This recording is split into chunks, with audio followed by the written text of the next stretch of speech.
Bueno, agradezco mucho su intervención y la de todos. Para que hagamos un pequeño ejercicio de lo que hemos dicho antes en la ponencia con las preguntas que se han hecho. Y veremos que aún hay que afinar más en los conceptos, ¿vale? Por ejemplo, cuando el compañero o la compañera también dicen el problema somos nosotros. Y es verdad, pero cuando dices el problema es nosotros, estoy seguro que alguno aquí no sabe a qué nosotros te refieres. ¿A qué nosotros te refieres? Sin duda, yo, como soy del mismo colectivo, pues os referís al colectivo de marroquíes, de magrebíes, pero no de musulmanes. ¿Ve? No digo, que vamos a aclarar. Estáis hablando de un problema cultural, que no religioso. Porque perfectamente un ciudadano, por ejemplo, español, que se llame Miguel, o una ciudadana que se llame Carmen, y es musulmana, y dices, ¿a qué integración se va a integrar? ¿Qué integración va a tener Miguel o Carmen en la sociedad española si es español de generación en generación? Y piensa como piensa el resto de la sociedad y siente lo que siente la sociedad, solo que es de confesión musulmana. Entonces, cuando hablamos de integración, para empezar, la integración siempre, nunca va en un sentido solo. La integración es la integración de todos con todos. Es decir, todo el mundo se tiene que abrir y todo el mundo se tiene que abrazar, tanto los autóctonos como los nuevos llegados. Esto para empezar. Luego, al analizar esa relación, encontramos, y esto es realidad, que la sociedad de acogida sí que, si no abre los brazos del todo, por lo menos no te rechaza. Es decir, está ahí, te acepta. Pero muchas veces las personas que llegan no se abren. Y esto se da no solo entre los colectivos magrebíes en España, se da entre los españoles que están en Nueva York, o están en Londres, o están en Buenos Aires, o están en Pekín. Se da entre los chinos en España y en toda España. Es decir, hay una especie de solidaridad cultural porque uno se siente en su ambiente, en su entorno.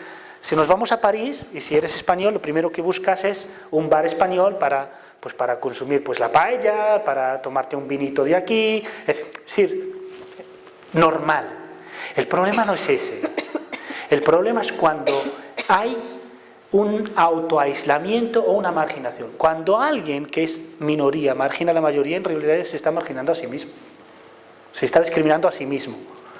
Por lo tanto, es muy importante a la hora de concebir los problemas, concebirlos en su justa medida.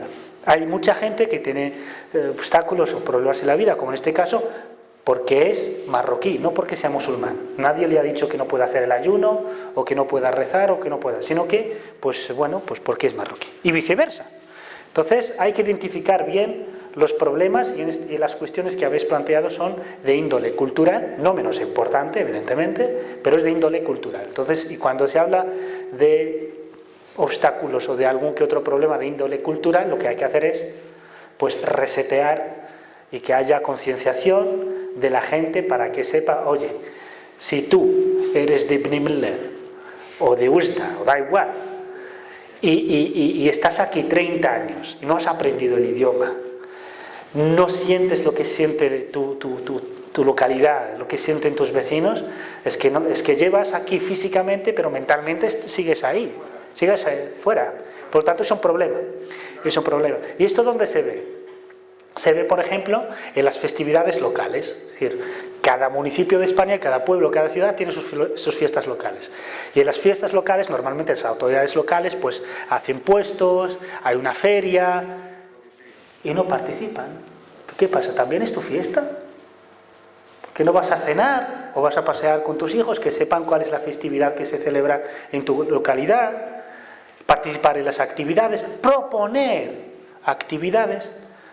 Esos son espacios que abre la ciudad y abre la sociedad para que todo el mundo participe, todo el mundo se conozca.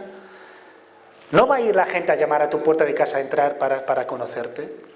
Entonces es muy importante a la hora de entender los problemas, entender la lógica del problema, identificarlo bien, diagnosticarlo bien y luego tomar las medidas necesarias.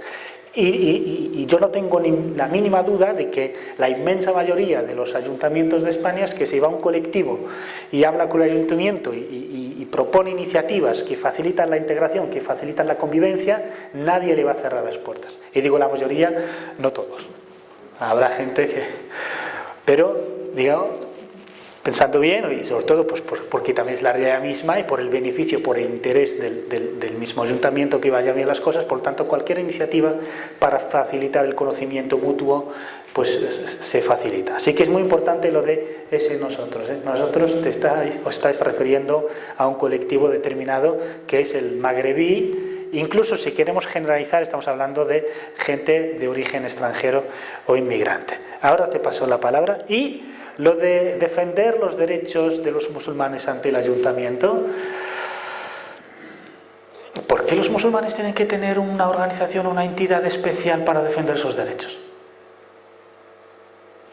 Están los mecanismos en los medios disponibles, están todos. ¿Por qué tiene que haber un colectivo? Es que esto no es la primera vez que se me dice. Parece que los musulmanes, cada problema que tienen que tener un organismo musulmán que les defienda. Esta es una visión muy comunitarista. Tengo un problema de discriminación racial, voy a esos racismo y voy a las organizaciones de derechos humanos que haya. No tienen por qué ser musulmanes. Tengo un problema de vivienda, voy a las instituciones pertinentes para resolver el problema de vivienda. Es decir, cualquier problema que se... pues bueno, tengo problemas con mi jefe en el campo, pues voy al sindicato. No tiene que haber para cada cosa una especie de sociedad paralela donde los musulmanes viven en paralelo, con todas las instituciones tienen que ser de musulmanes para convivir en paralelo. Eso es una concepción errónea. Hay más que suficiente mecanismos, medios para defender los derechos y por eso insistí antes que no hay que limitar los derechos de los ciudadanos españoles de confesión musulmana a sus derechos religiosos, ni tampoco darle un carácter religioso a cualquier problema. Porque no es verdad. Donde puede mediar una comunidad musulmana, como la de Meliana o la Comisión Islámica de España, es cuando tienes un problema de índole religioso. Cuando tienes un problema de índole religioso y no quieres ir directamente a los tribunales, que perfectamente puedes ir, te garantizan todos tus derechos, sin intermediación de nadie, pero si quieres una especie de mediación, pues puedes acudir a una comunidad musulmana, a una federación musulmana o, en su caso, incluso a otras entidades no musulmanas necesariamente, pero que pueden mediar para llegar a solucionar ese problema. Por lo tanto, hay que concebir correctamente. Yo sé que para muchos colectivos es un proceso aún de conceptualizar las cosas, porque es que muchos venimos de unos países donde escasean las instituciones y las que hay no tienen valor alguno, al fin y al cabo ni cortan ni pinchan.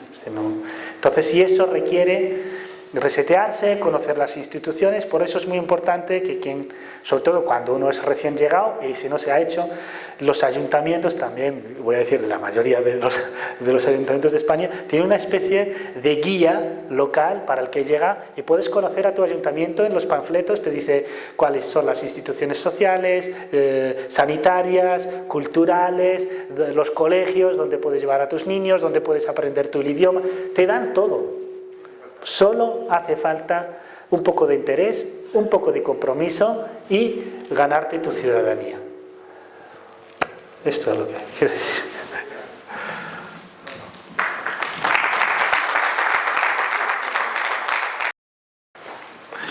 Esto sería para otra conferencia. Pero voy a decir de breve porque es sábado, es la 1:20 casi. Y empiezo por ahí, así que si hay poca gente hay que elegir un buen día para empezar y un buen momento, porque un sábado por la mañana la gente lo tiene reservado a sus hijos, lo tiene reservado para otras actividades y por lo tanto pues tiene que ser otro día más o menos laborable y a una hora a la que la gente pueda acudir. Esto primero. Y segundo, aunque yo sé que estás acostumbrado, incluso un servidor, a que asista mucha gente, pero he asistido a seminarios que cuestan muchísimo dinero y asisten 10 personas. Y esto nos vuelve un poco a la crítica que hice antes, un poco el desinterés por los asuntos comunes. Que no solo sufre la comunidad musulmana, sino también la sociedad en general. Si la gente le dices vamos a ver un partido de fútbol o al bar, a lo mejor va, se anima.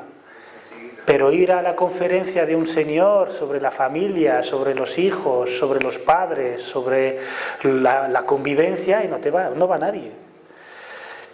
Pues ese es un problema que tenemos, que debemos de concienciar. No sé cómo podríamos lograrlo, pero es necesario recuperar la participación ciudadana en los asuntos que nos incumben a todos. Es muy importante.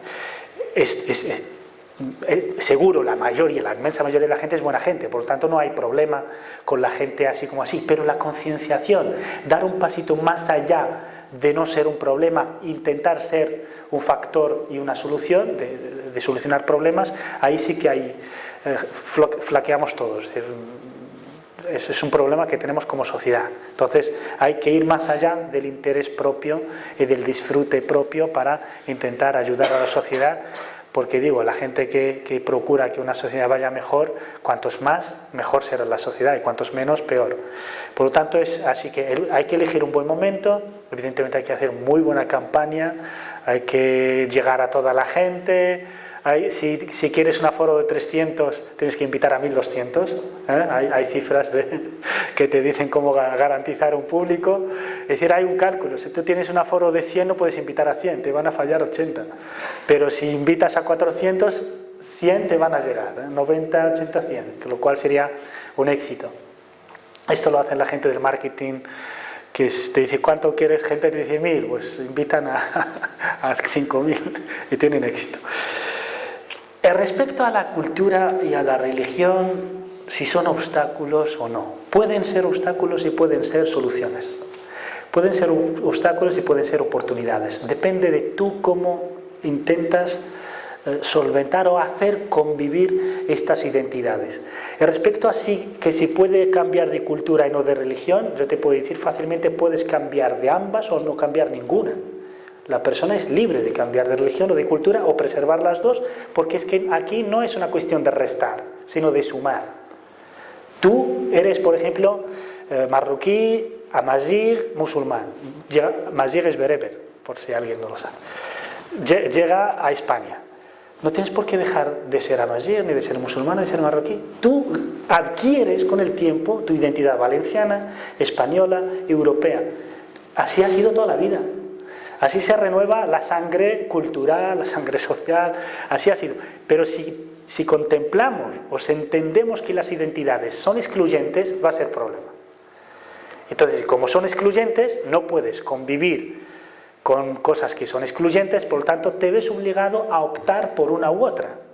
Y este es uno de los graves problemas que generan esos problemas de identidad y que llevan a algunos jóvenes a lanzarse a los brazos de cualquier tipo de ideología maquiavélica o maligna, tanto si es terrorista de carácter islámico, o si es de extrema derecha, o si es criminal, o si es lo que sea. Es decir, para pertenecer a un grupo que te da ese sentimiento de pertenencia. Por lo tanto, aquí, cuando hablamos de interculturalidad y de integración, hay tres modelos, y uno es el exitoso y otros dos suponen un fracaso. El exitoso es cuando tú te integras sin perder tu propia identidad, tu propia esencia. Y ahí sí que sumas. Pero si tú lo que haces es asimilarte, es decir, abandonar todo lo que eras antes para ser como es la gente de acogida, para borrarte, es decir, asimilación es desaparecer, es uno más, ya está. No tienes ningún valor añadido, eres como Mohamed, como Luis, como Philip, es decir, uno más. Y la otra es, digamos, el comunitarismo o el aislamiento. Es decir, yo voy a preservarme, voy a quedarme tal cual soy y no voy a integrarme. No voy a integrarme porque no puedo integrarme porque yo no puedo cambiar lo que soy. Soy lo que soy a mucha honra, entre comillas, y luego, como eso no puede ser. Porque eso te impide, te construyes tu propio muro que te separa de los demás.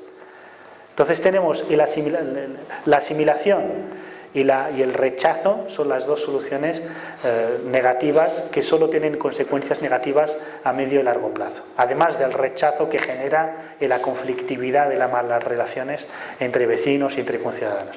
Ahora, la integración inteligente es, yo soy español, vivo en Londres, pues evidentemente voy a seguir disfrutando de mi identidad española, pero evidentemente no me impide aprender inglés, adquirir algunas buenas costumbres inglesas, a lo mejor incluso tomarte té con leche por la tarde. Eso no quita, no dejas de ser español por tomarte té con leche por la tarde. Entonces es muy importante a la hora de concebir las cosas de forma correcta. Y además tenemos la suerte, y eso es muy importante, lo subrayo, como vivimos en un país democrático y libre, la persona puede hacer lo que él cree oportuno. Pero la libertad va justo ligada a la responsabilidad. Uno no puede decir soy libre y se desentiende totalmente de sus obligaciones, como pasa con algunos jóvenes. Algunos jóvenes que se desentienden de la educación, de la buena vecindad y son motivo de problemas entre vecinos, de conflictos, y dicen, no, yo hago lo que me da la gana. ¿Cómo que te da la gana? Convivir en una sociedad conlleva unas obligaciones. Si quieres hacer lo que te da la gana, vete a la selva, puedes hacer lo que te da la gana. Pero mientras uno vive entre la gente, hay una serie de relaciones que conllevan obligaciones y llevan derechos. Y eso es una obviedad, pero aunque es una obviedad, por desgracia no llega a todo el mundo. Y muchas veces, y esto sí que es una especie de crítica también a nuestro sistema educativo, y por eso he dicho que antes pues, muchos dirigentes no son sensibles a estas temáticas, es que muchas veces el sistema educativo, lo que se enseña a los niños, sigue siendo lo mismo desde los años 80. Cuando ya hay mucha pluralidad, hay algunos colegios, institutos que a lo mejor pues, son más sensibles a la problemática e integran nuevo material, nuevos temas para tratar entre jóvenes, para que se conozca. Pero en general no hay un esfuerzo sistemático que invite a todo el mundo a pensar cómo es la España del siglo XXI y sobre todo no es suficiente. De hecho, el Imam Ali alayhi salam decía que hay que educar, fijaos la bonita frase, educad a vuestros hijos para su época y no para la vuestra. Si queremos educar a nuestros hijos hoy, no podemos educarles en el 2016. Tenemos que educarles para el 2030, para el 2040, porque ese va a ser su mundo, ese va a ser su futuro. Por lo tanto, lo que les vamos a dar ahora, que es lo que hemos dado nosotros, no les va a servir de mucho. Por lo tanto, no les ayudamos mucho. Y por desgracia, este esfuerzo de decirle a nuestros jóvenes, oye, pues fíjate, hay españoles de todos los colores, hay españoles de todas las confesiones, de todas las ideologías, y son tan dignos como tú, como el otro, como todos los demás, que España en el día del 2030, la mitad de los jóvenes será española, pero trabajará con multinacionales en los 4 puntos cardinales del mundo.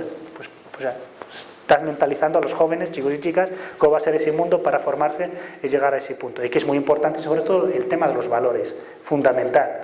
Porque es que nuestros niños, si no les inculcas los valores, luego incluso cuando son adultos, se ven perdidos. Porque ya no les has... Y estamos hablando de una generación de los que ahora son adultos, pero que son hijos de los 80, como un servidor. Y claro, te llegas a la edad adulta, tus padres te han consentido todo. Te lo han consentido todo, es decir, has tenido lo que has querido, porque España en esos momentos ha habido un boom económico y un desarrollo, y ahora que toca currar, sudar, y que tienes que volver a reformarte y reeducarte porque ahora te has quedado en el paro, ya no se vive en la empresa toda la vida, ahora tienes que cambiar varias veces de trabajo, incluso de profesión.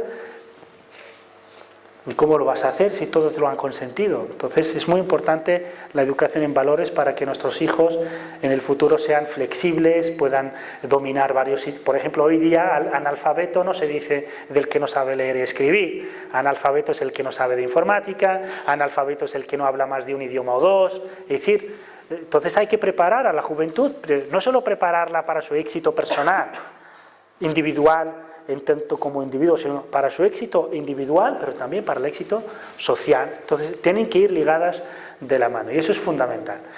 Volviendo a tu pregunta, es muy importante no creer que las identidades choquen, sino que suman y no restan.